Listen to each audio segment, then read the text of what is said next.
Hello, my YouTube friends. Welcome back to my channel. If you're visiting here for the first time, glad you could join us. Happy New Year to everyone. I got a very exciting video today. I got a lot of things that I want to cover. I want to share some of the secrets to making Aircrete Foam, and I want to discuss some of the building challenges that we have here and maybe some of the solutions, as well as tiny homes, and also I got a bit of an update on my styrofoam shredding. So yeah, if you want to watch the video to the end, that'd be great. All right, so the first thing I want to talk about is the Aircrete Foam. Now I've started following Aircrete about 2 years ago and started experimenting with it, and I see a lot of other guys out there that are trying to make Aircrete, and that's really exciting. But along the way, I've had some help with some of the channels that were out there, and there are some things that I discovered on my own as well. And I would just absolutely love to share them with you. So what I'm using, I want to tell you about the product I'm using and how I use it and the results that I get. So first of all, instead of using any kind of soap or that type of thing to generate foam, I got thinking about the marking foam that is used in the agricultural industry for the spraying, for the sprayers. So the sprayers have these big long booms and they go down the field. Well, at the end of the sprayer boom, there's actually a foam generating device, and it generates foam, and about every 200-300 yards it drops this blob of foam as the sprayer goes down the field. And then when it turns around, it's able to see where the foam is, and that's basically the marking, and they know where to run their boom so that they're not overspraying or underspraying. So I got thinking, well, there's already a foaming product out there, and so I went to the co-op and I found myself a gallon of this. I'll show you a picture of it.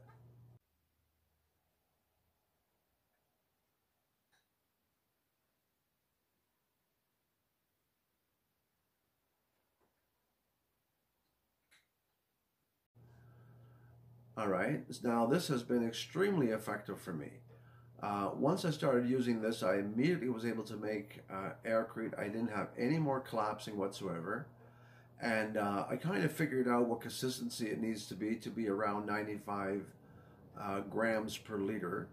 But at the same time, I know that some of the Aircrete I made, I probably wasn't at 95, and maybe in some cases I was probably even a little bit higher.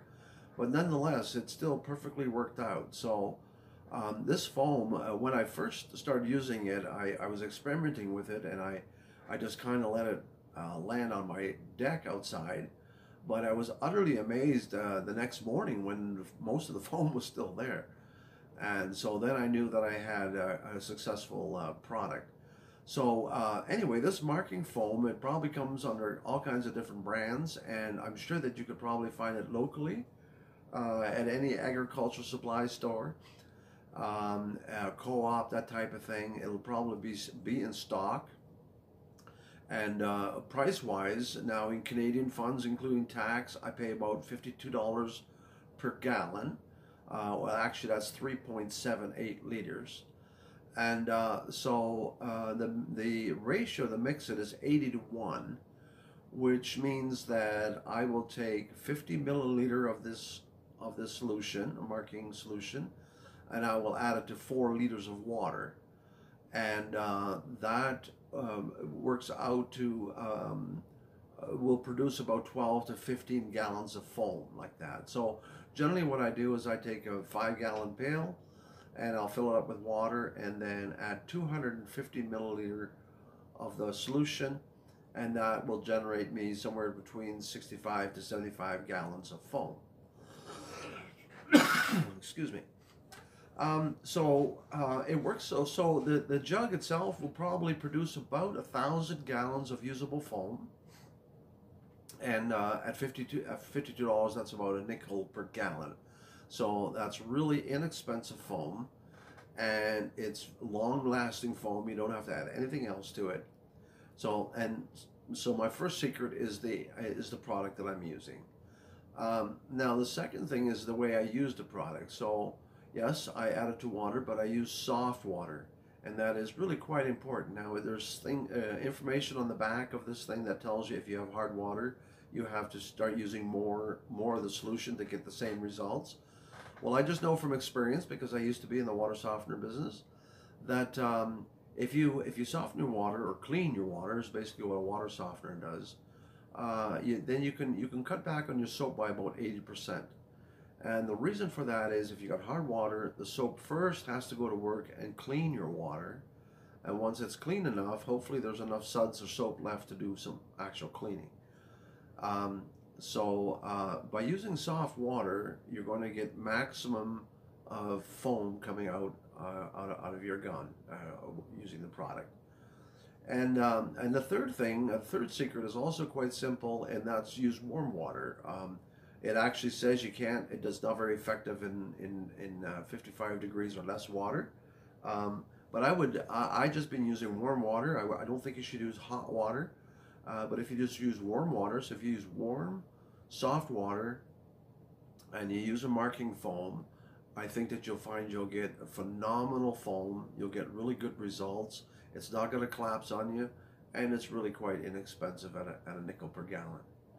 All right. So I've got a little video I'll show you. I'll show you how I did my gun. There's lots of different guns out there, and it's nothing particularly fancy. It's basically any foam generating gun is a system of where water solution, soap solution, water solution gets forced through stainless steel scrubbies through a tube, and with the appropriate amount of air, and that will give you the foam that you're looking for. Now, if you have too much air, you're going to get light foam. If you don't have enough air, you're going to get wet foam. And so yeah, you want to try to get it around 95 grams per liter. And I'll show you on the video approximately where I think, just by visually, because of the experience I have with it, where that sweet spot is. All right. Yeah. Okay. So watch the video, and then I'll tell you some more. Alright, so I wanted to take a moment and show you my simple foaming gun that I made. It's basically, again, a 2-inch pipe, little nozzle at the end. This cap can come off so I can get in the inside of it. And on this side here, I've got just a little piece of a laundry hose where I'm going to be able to screw my pump into. And then here in the bottom, this doesn't have to be like that. It just worked out that way, and I've got my air intake with my regulator. So I'm going to run around 40 pounds and then adjust the pump volume to get the right kind of foam. All right, and I'll show you my pump for a second.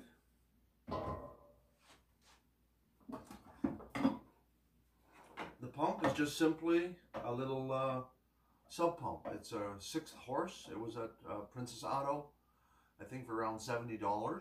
I've had this material available to reduce this down to like a 1/2-inch ID hose, and I've got this end here with a valve, and I'm going to screw it onto the gun, and then we should be ready to go.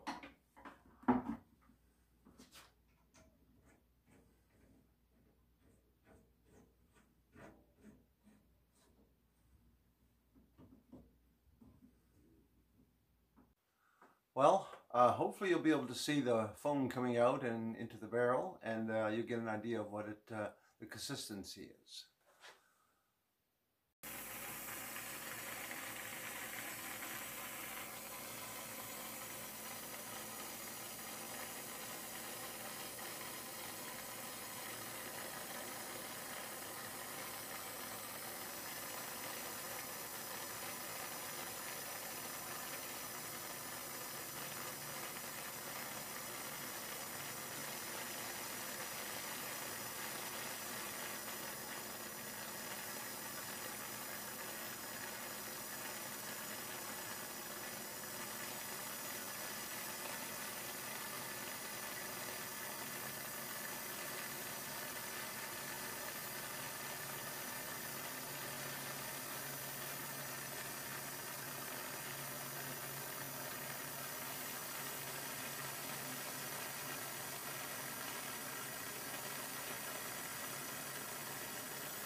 So when I first started looking at Aircrete, I was watching Honeydew Carpenter, and he had made this shed using steel studs. And that seemed like a really good idea, and I actually made my first sample. It was a 2 feet by 2 feet square, and I managed to put the chicken wire in the center rather than on the outside like he had done, and I got really good results. The only thing is that it's very cold in Ontario. It's minus 26 with the wind chill, and that's why I got my beard this year. Um, but when it comes to steel studs, the cold from the outside will transfer through the steel like nothing, and you'll get a lot of cold coming in just through the studs alone. So unless you put like a layer of styrofoam or some other insulating factor on the outside, steel studs are simply just not going to work. And yeah, I was looking at maybe making a structure where I could take a steel frame and actually sandwich it in between the styro Aircrete. So this is kind of what I got in mind, is I want to make a 9 by 12 bunkie with a loft. Now the loft will be completely freestanding inside, but I need to create the space for it. So I want to make the top about 14 feet high, and I want the sides to go up straight about 8, maybe 7.5 or 8 feet, and then curve over into the center to the ridge. So I'm thinking of setting up a couple of posts and maybe run a 2x6 as a ridge, and then take one of those expanded metal, or I shouldn't say expand, it's like the steel grid that they use for reinforcing concrete. If you've seen my earlier videos on the panels, you'll know what I'm talking about. But this is 6x6, it's about a 1/4 inch rod, and you can get them in 12 feet lengths. So I thought if I would take a 12 by 4 and actually bend it lengthwise to maybe about 20 or 30 degrees, it can sit right on top of the ridge. And then if I took other sheets and set them on end at the bottom and let them go up for 7.5 feet, like I said, and then let it curve over to meet the ridge piece, then I would give myself a good solid structure to begin with. And then I thought if I took little blocks, probably 8 inch, I think I want an 8 inch wall, or so maybe 6 inch, because I'll probably end up putting a 1 by 2 on the inside and the outside. And these blocks I would just notch in the middle, just a little ways, and they could literally kind of hang on to the crossbars of the mesh. And they wouldn't have to really be held tight in place. The mesh itself will curve, and the 1 by 2 when it gets nailed on. So basically what I'm doing is, instead of building the arches first, I want to build the arches afterwards and have them attached to the steel frame that I'm building. And I imagine the ends I can probably do the same thing. So yeah, that's one of the things. And then once I have the strips on, you see, then I could actually cover the outside with plastic, and then on the inside I could start finishing it off with probably tongue and groove pine boards. And as I work my way up every 3-4 feet, I could just fill those cavities and just work my way up all the way to the top, right up to the ridge, and just fill up those cavities that way. And once it's all set and cured, then I can peel the plastic off and put a layer of stucco on the outside, and I should have myself a really good solid bunkie. Yeah, so I got somebody quite interested in that, and that's probably what's going to happen this spring. And so now I would also love to build a tiny home, and I would like to build that along the same lines. I was hoping to build a 20 by 30 arch cabin like that. But the problem I'm running into is that, of course, building codes, and I'm finding it very hard to even find an engineer that wants to talk to me about such a thing. So it would probably take quite a bit more effort to actually accomplish that. Alternatively, as I had initially planned, was to take like a 40-foot RV, one that's pretty well destroyed or finished, and I've seen them listed on Kijiji for you can have it for taking it away kind of thing. So it'll virtually be free. It might need a little bit of work on the wheels and that sort of thing, but that's not important anyway. But I thought I would take that and then strip it right down and literally build a new RV. Walls, including bump outs, probably have make 4-inch walls for the bump outs, including the roof, and I think you could probably make yourself a pretty good living space that's well insulated and could take you through the winter months, because obviously that's the goal. Yeah, so we'll see where that goes, but I think that that's probably going to be one of the options for us here in this year. So now the other thing I wanted to discuss was the styrofoam shredder. So one of the things, I've managed to collect a few pieces of styrofoam, and they're fairly large, and they're not difficult to break. But really, the thing is, when you break it over your knee, there's always a couple of pieces that go flying that you're going to end up having to pick up and that sort of thing. And I thought to myself, well, I would like to kind of have a consistent size pieces, chunks, that I feed into my shredder. And so I set up a simple slicer, which is nothing more than electric wire. So you can watch the video on that. It kind of demonstrates that. And then also on the shredder, I've made a couple of improvements that makes it work much better. So yeah, if you want to go through and watch some of those clips there, and then I'll catch up with you at the end. All right. So here's my simple rapid styrofoam cutter. Let's see if I can get a little closer. Now this is just my initial experimental setup. I'm going to try to see if I can get some sort of an insulator. I was thinking maybe some glass handles from the cabinets. There's a local place that has all that sort of stuff, and I might be able to find some there. But basically the wire, yeah, it just zigzags back and forth, and on this side here I've got a spring which kind of helps keep things tight. And I'll plug it in and we'll give it a demonstration.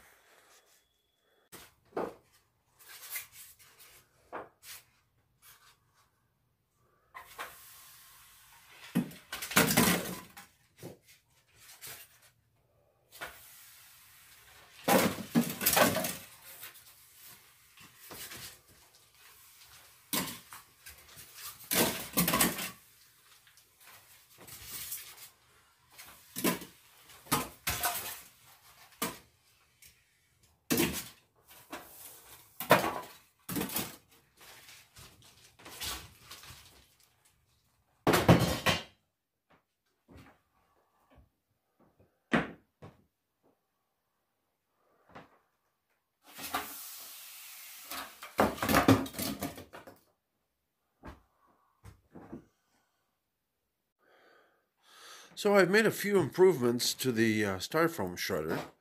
I've added a flower pot. It goes down in maybe 1.5 inches. But anyway, it keeps it from some of the stuff from getting swirled out. But also, at the same time, I've added the leaf blower. I had a piece of 4-inch PVC pipe, and the collar just slipped right onto the suction end of the blower. Of course, there's my 3-inch pipe inside that, so I got a bit of a space in case something plugs up. It's still going to get air, and of course that goes into my pillowcase. Now I think I want to get a bigger pillowcase in the future, but this is where we'll get started. And so I've been playing around with my little electric slicer, I guess, and I got myself all the styrofoam I could get that was laying around. Unfortunately, I haven't been able to get a whole lot of white styrofoam yet. I'm probably going to have to set up a collection bin or something somewhere, but we'll get into that. But anyway, right now I'm going to start it up and see if I can shred this stuff up in here and see if I'll fill the bag and see how that works. Okay.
Well, thank you all for watching these videos. It's really exciting to be part of this community.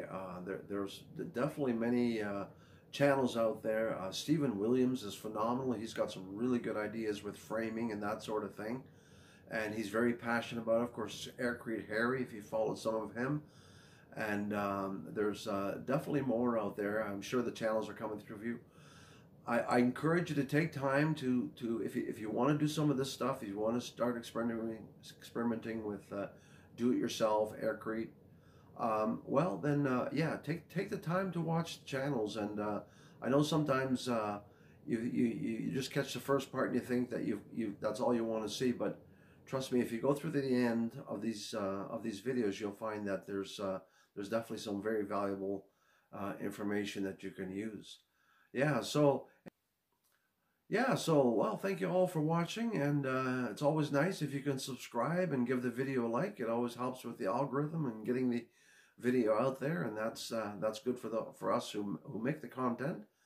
And until next time, I'm Jiggity George.